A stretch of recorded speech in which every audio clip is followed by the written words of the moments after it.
All right, welcome back. This is Easy Friday. I am Shiksha Arora, and with me I have the gorgeous ladies of Real Housewives of Nairobi 2. We have Dr. C and Farah Esmail, and these two ladies, honestly, they look absolutely stunning. They smell good. I'm just like, wow, where are we going after this? We'll talk about that later off air. But let's introduce them. We have the one and only Dr. C, who is a doctor. A winemaker, a taste maker. What else? Tell us. There's a lot that you're doing. And a business mogul. Right. A wife to one husband and a mother to a girl called Andrea. Yes. I wear many hats. I can see. Yeah. And you are amazing. I feel like there's one thing that everybody loves about you is that you're like unapologetic about being who you are. There's only one me. Why should I be anybody else? Everybody else is taken. You're taken. She's taken. There's just me. I love that. And when I go, I go. And you go hard. Yes. Yeah. And of course, we have the gorgeous Farah, who is, you know, one of the few Kenyans who's competed internationally on a platform where I don't think many women do that when it comes to bodybuilding, being a bikini athlete, and just somebody who wears so many hats as well. You're also into business. You're also into entrepreneurship. You're also into real estate. There's a lot of things that you do as well. Tell us. I'm also a person who wears many hats. So I'm actually a lawyer, wow, as a professional, and been in-house lawyer for many years. I now work in the corporate governance space, advising corporates and boards and hiring executives. I am a bodybuilder. I took that on late in life, but sports has always been a passion. I'm 3 times Miss Kenya bodybuilding champion. So that's actually the KBBF, you know, fell apart after, so I'm the only one holding that title at the moment. And yeah, I compete internationally, I judge locally. I'm also an entrepreneur. I co-own Boyden in East Africa, which is the international search firm, as well as F45. You know, many hats again, because I think women today, you know, can wear many hats. It this is what the mold is we're supposed to be. Right. And you know, one thing I really like is that, Farah, on the show, I feel like you're somebody who is not just being yourself, but you're also somebody who brings this aspect of, you know what, I am a boss babe, I'm a boss lady. And you hold yourself with so much grace and so much elegance. And I love watching you, because sometimes when there's a lot of drama going on, you're just there and she's just like... Well, you know, I've come from like being a corporate lawyer. Like things can be going on. Like when I worked at KK, your there face was like, is always like, well, yeah, you know, there was a big strike at the U.S. Embassy, you know, right after the attack on Riverside, like literally the next day. And I'm like, oh my God, is this the day you should take to have a strike? But as in-house lawyer, you're supposed to be very stoic, and I think I try and bring that into my my private life as much as I can. Right. Hard to do with family, you know. I think family is where the emotion's shown. I think you'll see in the show there is some situation around family where I think it's hard to hold that. Okay. But I think it's how you hold yourself in situations that are of conflict, and I think that calmness then hopefully flows to other people. Like if everyone's like going crazy, then I think, so you kind of have to be the calming presence. Dr. C is just quiet. She's like, let's talk about going crazy now. So Dr. C, I really love that, first of all, as you know, somebody who is representing a 45-plus-year-old lady who is honestly looking... Both of you, honestly speaking, there is like no way that anybody could look at you ladies and be like, oh, you know, this is your age. You look ridiculously amazing. I do. You do? Yes. And I love that. I love that for you. How important was it to have the representation on the show for both of you, in fact? I think so that it's extremely important, because a lot of studies after study have actually shown that societies that have older women within them, they're actually even genetically stronger. Because the women my age, first of all, traditionally, we are the ones who will stay there, help the younger ones as they go out to be. But now, here we are at this age, I call ourselves prime time, rather, that's the word to use. Why? Because we've been around, we've done it, and when you're through with your hormones that are always controlling you, you really come into yourself. In fact, the most dangerous woman walking the world today is a menopausal woman. Because she really is in her power. My mom. We are in our power in the sense that, number one, we've made all the mistakes, we've gathered wealth, and we are not afraid. And because we are not afraid, we can confront certain societal stereotypes, and we can change in terms of, even when we start businesses, they are much more successful. We, in fact, women my generation, we are different from our mothers in the sense that we've acquired wealth. We are the richest generation. We are the ones gatekeepers. We are chairing boards. We are owning wealth.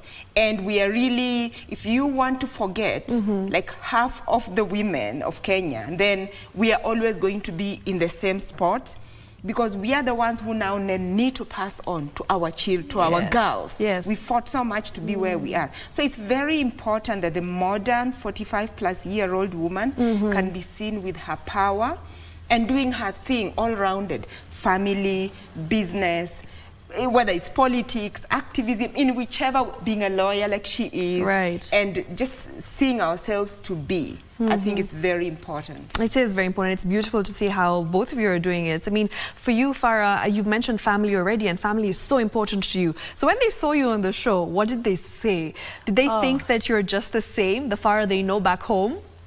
Well, it's interesting because I don't think they wanted me to be on the show, because obviously it opens up your private life. Yes, it actually does. And so, yeah, I've said this before, I'm actually quite private, even though I'm on a stage in a bikini. And of course, coming from an Indian background, you know, oh my God, what would people say? So, you know, Indian families are quite conservative. My family is relatively open-minded, but still, and I think it's more about, you know, but they've supported me through everything. So, and again, I'm not a child, and they know I'm a very independent woman. I'm going to do what I want to do. I mean, that is myself and my personality. So, you know, I think now they see that this is, you know, a good platform for me.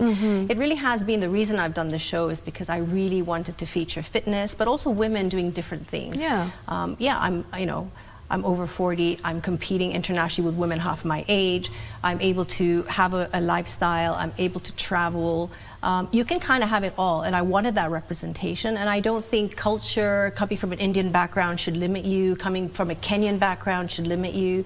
Look, the sky's the limit, and I think having women like Dr. C and I on the show, you know, we're doing multiple things. We've been out there. We've grown through the pains of being a youth with our insecurities. We want to present confident women who can have it all, or at least have a quest. You know, we have our bad days. Of course we do. Everyone does. I'm not saying life is perfect.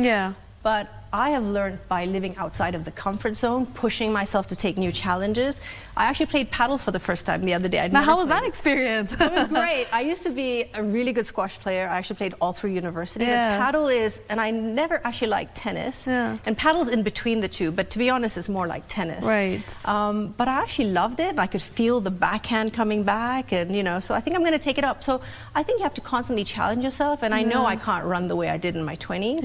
I already felt a few more aches after, you know, as a bodybuilder though, like now I'm very conservative in my movements, and I work around injuries, and I'm in the gym and I can control my movements, but I'm also a super competitive person. I think it's got me to where I am. So I think with paddle, I'm going to like kill myself running into the back wall. I mean, do you play? I do play actually. We should play. But I'm not that good. I mean, I think I'd be a bit intimidated if it comes to playing against you because of how you look, but I will try because you look so athletic and it's nice. But you know, and that's the thing I've learned. I played so many sports. I used to be a marathon runner. You need a different physique, a different build, a different diet, different lifestyle. Bodybuilding is completely different. I'm a lot bulkier than when I used to play squash and run around there in the corners. So every physique, like in life, you have the goal, you have to work to that goal and what it is. So a paddle player is probably very different from a bodybuilder. So now I've got to do some more fast twitch movements. I don't kill myself on a paddle court if I'm going to do that. But yeah, I definitely want to play some more. So we should, Dr. C, we play some paddle? I think we should invite Dr. C. Yes. I actually been wanting to do a Housewives paddle tournament. How about we do that? That could be fun. Invite me. I'll be there. You know, Dr. C, I think one thing that I love about you is because it's the fact that you're so real. You're so unhinged. You're so unapologetic about saying anything and really not worrying about what people will say. And sometimes people actually take that, well, a lot of times people will take that the wrong way because they're going to be like, well, she's being offensive and she's really just being rude. And sometimes people will call you out for that. How was it in the beginning when you started this journey and when people were not taking you in the most positive ways? And then, of course, now everyone's like, okay, this is Dr. C and this is just how she is. And this is how she is going to be for the rest of of the show. So how was that experience for you? First of all, I think you're watching too much social media and reading too much into what people are saying. Right. Point is, I think you need to know your true north. And my true north is that I will speak the truth. And if you challenge me to it, I will never talk about what I don't know. Okay. And a lot of people cannot take it. My hallmarks of freedom, true human freedom, are that you ought to be able to speak your mind when you have to.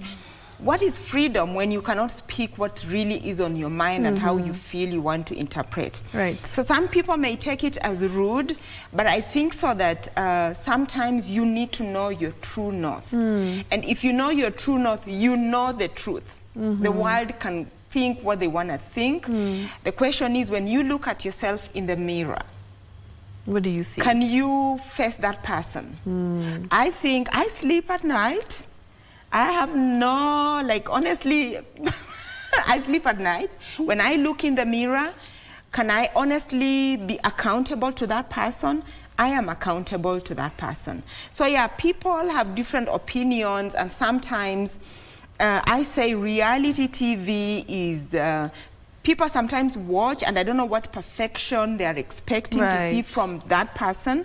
I think so that as they continue to watch the show, they will see me as my character develops, and finally they'll make up their mind. It's too early to call. It's almost like elections. It's too early to call. Yeah. In the sense that I think people liked me in season 1 because I was more of like Farah's predisposition. I was more of like, I was checking, watching and everything. Coming back in season 2, and I was thinking about it, like season 1 changed me in a way. Season 2 has also changed me in a way. It has opened up another third eye that I didn't even know that I had, taught me a lot about human interactions, things that I didn't know. Like, you know, people can behave in a certain way. And I think so that if there's a season 3, you'll probably see a different Dr. C, yeah? But it's because you change as you interact with people, and people change you, things change you. But the most importantly, when I look in the mirror, I can face that person and I'm happy. I have no regrets. Right. I love that. Yeah. And it's always nice to speak your truth. Yes. And the truth that is yours alone sometimes. I feel like not everyone is going to accept it, but as she said, if you can face the woman in the mirror, the work's done. Work's done. Farah, how was it for you just getting into the mix of things and just meeting the rest of them? I want to know, how was your day 1? Oh my God. You know how I said I like to be outside of the comfort zone? Yeah. I do. This was like, again, you know, 30 cameras rock up to my place. Yeah, that must be such That was just like, oh my God. A new experience. Yes. You know, entertainment is on a completely different timeline from corporate. So, I mean, I had to get used to timings. Everything is like slow, late, and then rush. That was interesting. And then really, we didn't really know who we were going to be on the show with. Oh, wow. So we don't know. And so that was interesting because you don't, you know, you want to be in these conversations in a group of people that you select. As you get older, you want to select your friendships and the people you want to be. You start dropping away things that don't help you grow, that are toxic. And so when you're put in the situation where you don't really know everyone, and that's why, and I think Dr. C was that last season, I need to figure out what are these personalities, like what am I dealing with? And that is generally my personality, is to get to know people, because I also don't like to prejudge. So it's not about, you know, I obviously watched season 1 and I was in the first episode in season 1, and you don't want to judge people because you want to get a chance to meet them. Of course. So, you know, Vera came over and we had such a great time. You know, Dr. C came over. So you want to, and I've even said on the show, actually, each woman is wonderful on their own. So you put them together. But then that's group dynamics. It's dynamics working with a group of people, especially women. You know, I've worked in a lot of male environments, and men deal with issues differently from women. And there is the cattiness. It comes through. I'm sure you've seen it if you're watching the show. Yeah, I have. Yes. And you know, so it's this whole thing where I found the show to have a lot of conversations that are very set in women tearing themselves down. Right. And I think, you know, what Dr. C and I are talking about is moving to more collaborative conversations between women. But that is the natural almost a natural justice when you put women together. And that's why a lot of the female movement has now been around women holding each other up and pulling each other up and supporting each other. Collaborating instead of competing. Instead of competing. So I did find myself in this dynamic, and it was really getting to know everyone. But look, it was lovely to meet different people. I love meeting new people. So that was great. And individual friendships. And there have been friendships that have come out of this. And then, you know, we don't know what's coming up in the show the same way like you don't. So every week I watch it going, oh my God, what did I say that the editors put in the show out of the 10 hours? And that's how reality TV is. Exactly. And what did somebody else say that I didn't know they were saying behind my back? Right. You know, like there's certain comments that you hear that they don't tell you on their face. There is a lot of this talk behind the scene that ends up, and then of course. So yeah, it was very interesting, and like I said, I think it was a learning game. It was, I felt a lot behind the 8 wheel the whole time because I'm trying to understand my changing environment, what's going on. You know, tailoring it to, we had themes for different events that we're going to, and there's an invitation in 2 days. You have to look like, you know, the Bavarian princess, for instance, or something. So there are a lot of like these different challenges that you know, come across. But yeah, it's been a great journey, and I really have enjoyed it. I mean, I came away definitely feeling like I'd grown. Amazing. And as I watch myself on the show, I can see elements of myself that I'm like, oh my God, is that what I said or what I look like? So I think I will come away with some growth, and if there's anything that comes out of it, I think that's great. Growth is everything in life. That's all we're looking for. Dr. C, how do you think this particular Real Housewives of Nairobi is different from the others in the franchise, especially in Africa? Like, what do you think is different here in Kenya compared to what we see in South Africa, for instance? So I will talk about the other franchises. One of the things I was very clear, even with the producers, is that we must tell African stories. I was very clear, and I was adamant. I am not going to try and pretend like we are in Beverly Hills. I'm not going to, for example, one of the things, I moved into a new house. It's almost a $3 million house, and I'm not going to sit there, live that flamboyant life, and then try to pretend I just woke up like this. We must also accompany those stories with how do you get there. Because those are the African stories. A lot of us are first-generation wealth creators. So we must, knowing that a third of the, not a third, in fact, 3/4 of the African population, most of them are really still living below the poverty line. I think we must also show the African stories. One of the things I really like, by the way, my father, Filippo, who is quite, he was a single father, so I'm able to bring out that, but I'm also able to bring out the fact that we must, you know, the role of women. He's a man, and they don't want to discuss their health issues all the time. So you are not like in the United States, where, not even United States, Europe, wherever, where the health system is so organized. So those are some of the things I really also wanted to bring out. The fact that I wanted to bring out culture. So you see me talking a lot in my culture. I wanted to bring out the fact that when you see one African family, one person working, there's what we call the black tax that we have to pay, and I wanted to show it, lead by example, because that's what Africa is about. Absolutely. So we're not going to produce another Beverly Hills, which, by the way, I love, is one of my favorite franchises, and even the Salt Lake City, I like that. I also like the other African franchises, but for me on the show, I am adamant we must show Africa as is. The other thing is that we must also show Africa is not just about people starving. There are people, they are learned women. And we can be on a world platform. In fact, with one of the ladies, there's perceived fighting, Zena, between me and Zena. And I'm talking about this because it's positive. And in today's show, if you watch, the episode that was released today, which is episode 5, I see myself telling her, listen, my dear, I was never, it may look like we are fighting, but really we are not fighting, because I'm your friend. If it is a war, we are on the same side. So basically what I was trying to say is that as African women, we cannot be seen tearing ourselves down, because there's so much against us, like in the world, like there's so much against us. So even if it may look like we are fighting, It's just because sometimes we have to adjust each other's crowns.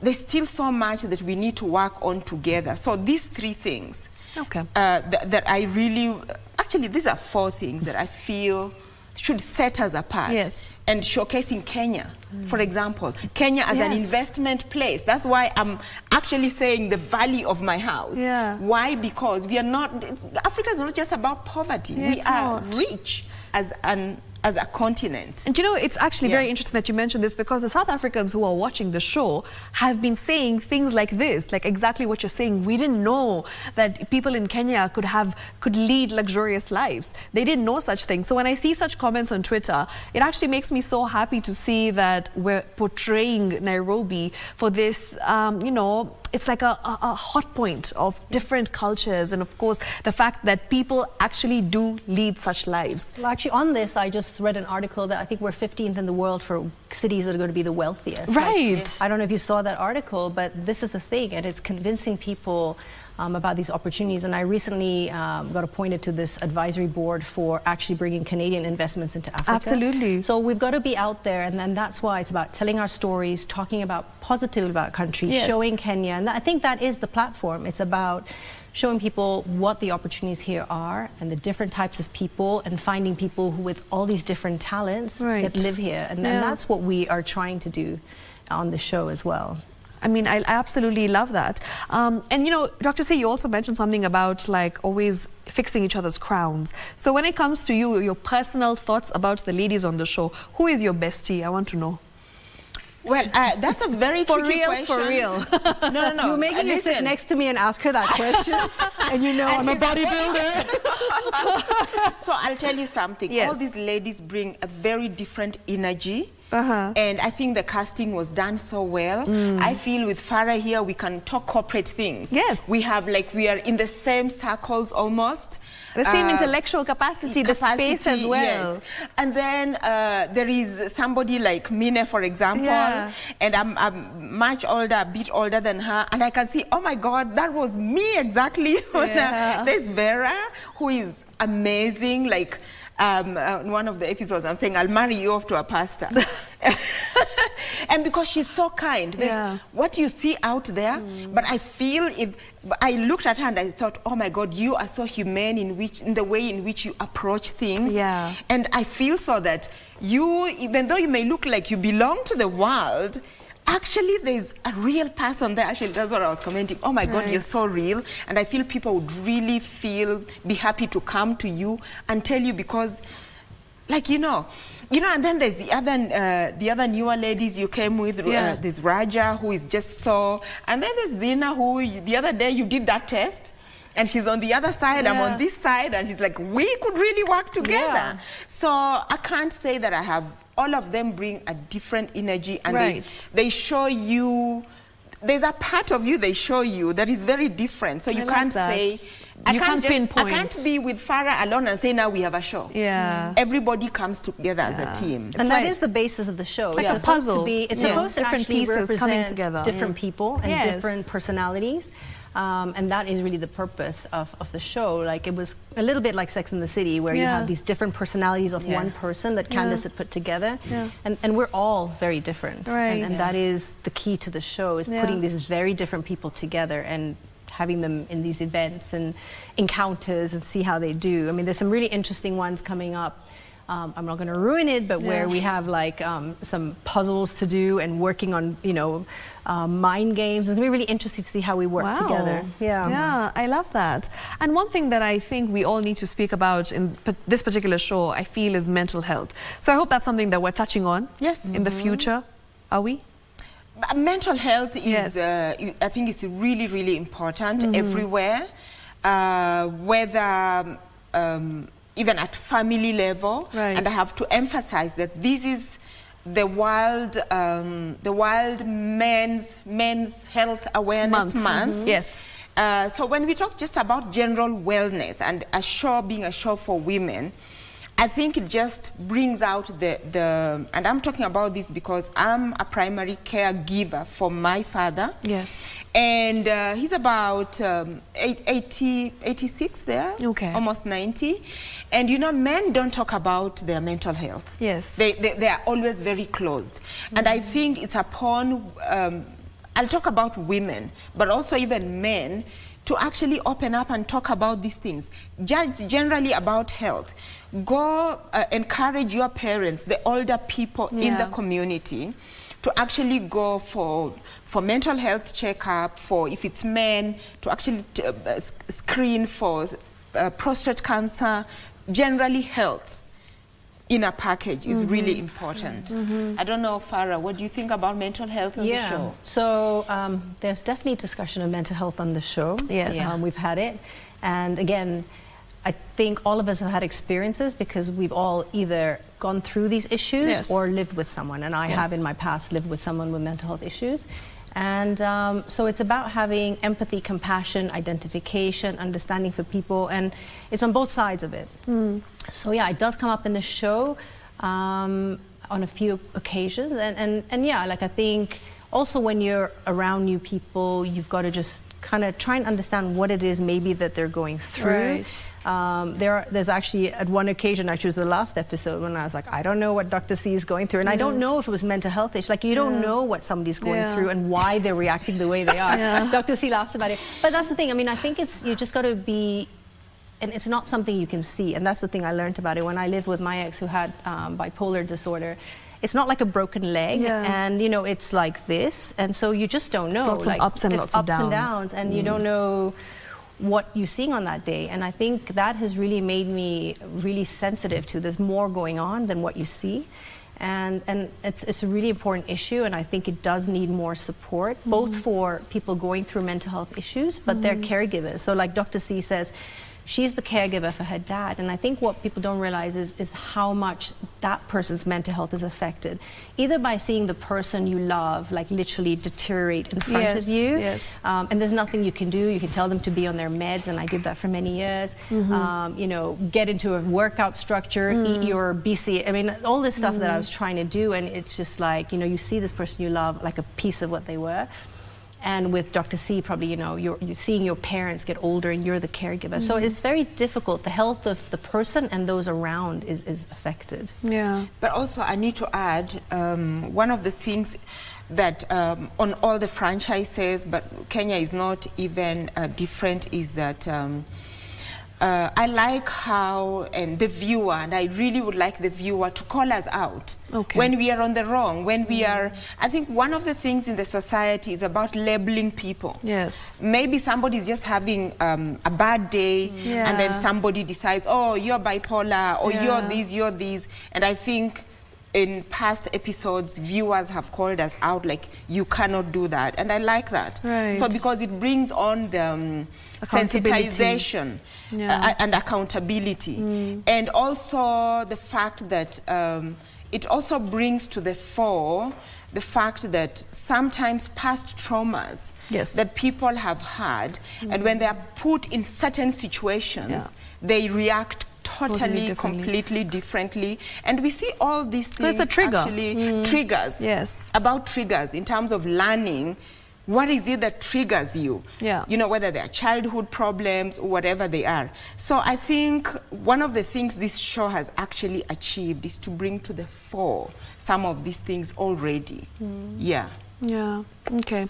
Yeah, I mean, I'm glad that we're talking about this, because as you mentioned, the viewers these days, they're extremely smart, you know, they know how to take things for what they are, and they read into things sometimes a bit too much, but also at times, like the things that they say, you're just taken aback, because you're like, you've just watched one episode and you're labeling me, right? And like sometimes I'm sure you also feel frustrated that why am I being called XYZ for just one thing that I said, and like it's being picked on over and over again. And on the flip side, I feel like people like these also have a lot of nasty things to say, and cyberbullying is on the rise. Like, we've seen cases where people have said extremely vile things about each other on social media, and like you're just trending for all the wrong reasons. So I don't know if you have experienced that, both of you, you know, on social media. Have you had instances where you've seen something said about you that's just nasty, and how do you deal with that? I'll start with you, Dr. C, because you've been on 2 seasons. 2 seasons. So I'll tell you something. The one thing that I have actually learned, not just as, I'm also a TV producer. I've produced a lot of reality shows. Oh, wow. Samantha's Bridal Show, I think a lot of your viewers may remember it. And one of the things I've learned is that, oh my goodness, viewers are very smart. Yes. Do not even underestimate their intelligence. Viewers are extremely smart. But I'll also say something else. This show is not for the faint-hearted. It is not for everyone. Not everybody will be able. Some people will completely be broken. Yes. And even for the best of us who feel we can take on this thing, the producers have made sure that we are cancelled. We have the services of a psychologist. A therapist. A therapist, let me say a therapist. Yeah. And they look after you. That's amazing. And they make sure, even right now, they're like, if you need to talk to somebody, there's always, there's a hotline, you can talk to that person, but also there's training on how to deal with media and cyberbullying and all that. But one of the things I have also to say, and this to give it to the viewers, and that's why you have to keep watching the shows. Things like age shaming. Yeah. I think it's something that a lot of Kenyans are just learning. Oh, it is really wrong. It's like, I don't think any woman this day watching any show will be age shaming anybody, will be body shaming anyone. Yes. And then you just realize, oh my goodness. So there's such a thing as body shaming, there's such a thing as age shaming, and there's such a thing as bullying. Cyberbullying people. So these things are beginning to come out, and it's from the viewers, from ourselves, and as a society, I feel so that we are growing. Yes. What do you think, Farah? Yes, there is growth. Yes. Yeah. So I think, first of all, I actually don't have a lot of time for social media, so there could be, I think, for me, it's like there'll be lovers, there'll be haters. Of course. And you've got to just live with that. I have seen circumstances where the haters, and it actually helped me. I mean, it just shot those, whatever the issue they were hating on, like it just went off the roof, and it even had more supporters. So look, you're not going to love everyone. A viewer will pick who they love. They might have a favorite. And it's different people they identify with when they're looking at you.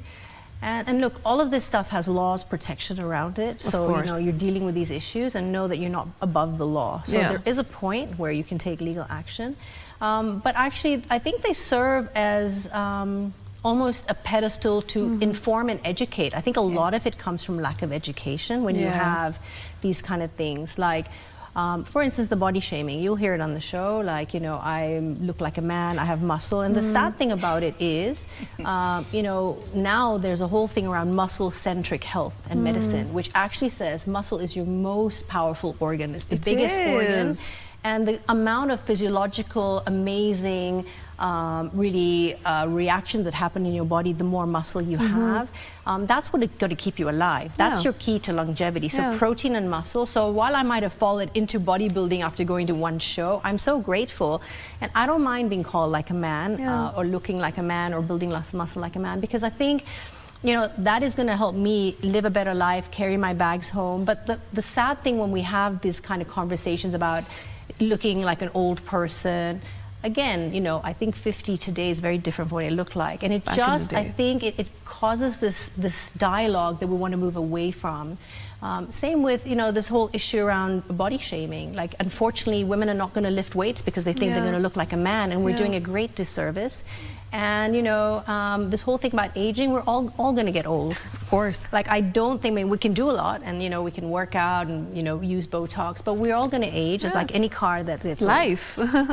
This is life. And so, you know, why make fun of it? So I think it's an education issue. Yes. And educating, and I think using this as a platform to educate when these things happen, and taking those comments and using them with a positive spin is, I think, what we got to do. And the viewers are calling it out. When they see it, they're calling it out. You go and see all the comments. And so if you didn't know, you actually then begin to know, like, wow. As a society, I feel there is change. There's change. And I feel feel so that we have grown. We don't have to be the ones telling our daughters, now you need to stop being too more vibrant because you're getting older. Because you're getting older, now shut up. Dress a certain way.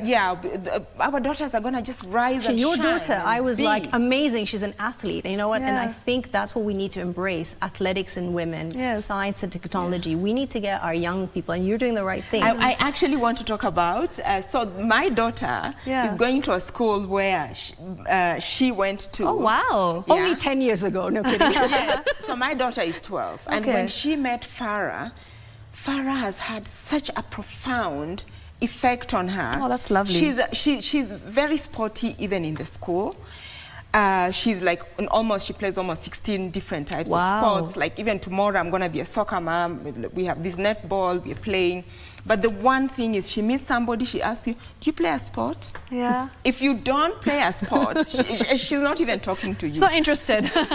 But meeting her, she's had such a profound effect on my daughter. I love it. She knows it, So, that's how, you change one person at a time. Yeah. And, we have a better society. Touch lives, one person at a time. I love that. And as we wrap up, I'd just like to start off with you, Farah. What are your parting shot? What is your parting shot to the viewers who are watching and, they've been watching the show, they've been loving you on the show. What advice would you like to give a woman, as you said, who wants to get into maybe bodybuilding but doesn't know what exactly to do, the avenues that she could reach out to and how to get started? So maybe you could just give some advice. So parting shots are what I said is, take your time. It's a long show. Get to know the characters and what they do and what they stand for and their personalities.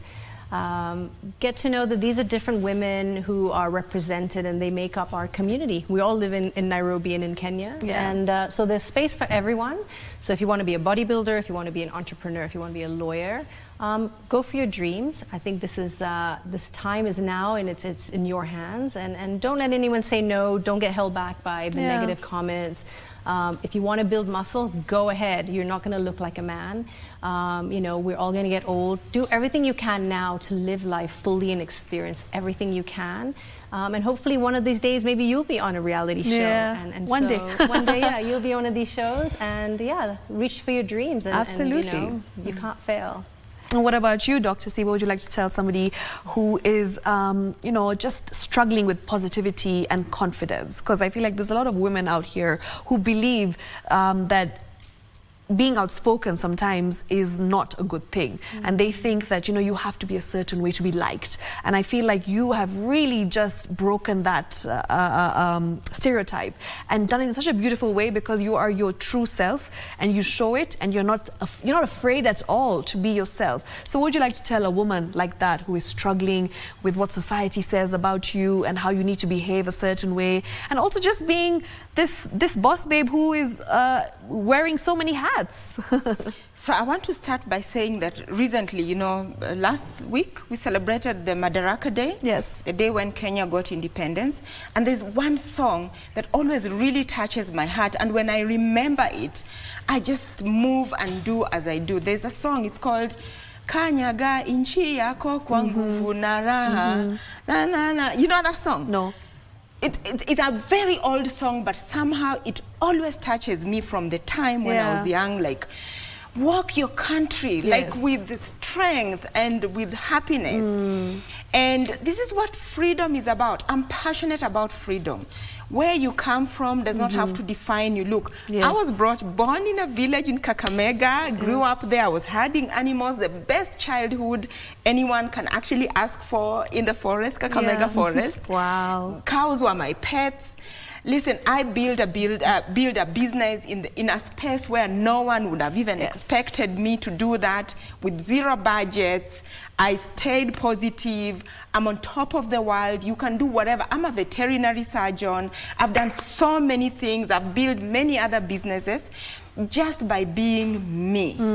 The one thing my papa, who really has contributed a lot to who I am, he would tell me, if it's a class, for example, those people, the person who was #1, were you told to move out of the class so that they can be taught? It means even you can do it. Yes. Anyone can do it.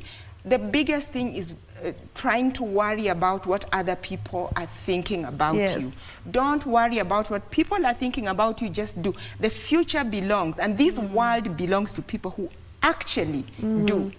There's gonna be's, people who are just, they're gonna be. The wannabes who just are going to want to be. But there's people who are going to be. And the people who actually are, and the ones who are really going to be, are the people who actually do. Okay. Wow. You understand? The ones who actually do. Because if you don't do, you will not be. Just do. What else? You have nothing to lose. Just do it. You have nothing to lose. Yes. Dr. C for woman rep. Yes, and I want to sell. Dr. C, the winemaker, Samantha Wines. Okay. That's it. Done. That was a free plug. No worries. We encourage it. We are uplifting each other. And that's how we're going to wrap up the show today. Thank you so much for watching. It has been such a phenomenal interview. I had such a great conversation, learned so much, got inspired, and seen a different side to them that we don't really sometimes see because of all the entertainment that is offered that we really love. Who doesn't love entertainment? I absolutely love entertainment, and I'm sure you do as well. So go check it out. Real Housewives of Nairobi Season 2. It's on Showmax, and it is brilliant because it shows Nairobi, Kenya, and just these beautiful, powerful women just owning their space, which I absolutely love to see. So yes, go check it out. And also follow them on social media. What are your handles? At Dr. C, Dr. Catherine Masitsa, at Samantha's Bridal. Yes. The other one, those two. All right, and what about you, Farah? Farah Esmail, also on LinkedIn, on Facebook. You can find me anywhere. Just look up my name. Yeah, please do. Anyways, good night. Take care. I'll see you next week. Same time, same place. Make sure you tune in because Kojax is up next with some fantastic music. And you know it's about to go down when it's disco funk. Friday Fever is officially on 70s, 80s, 90s. Let's get the Friday night groove on. Shiksha Arora signing out. Good night.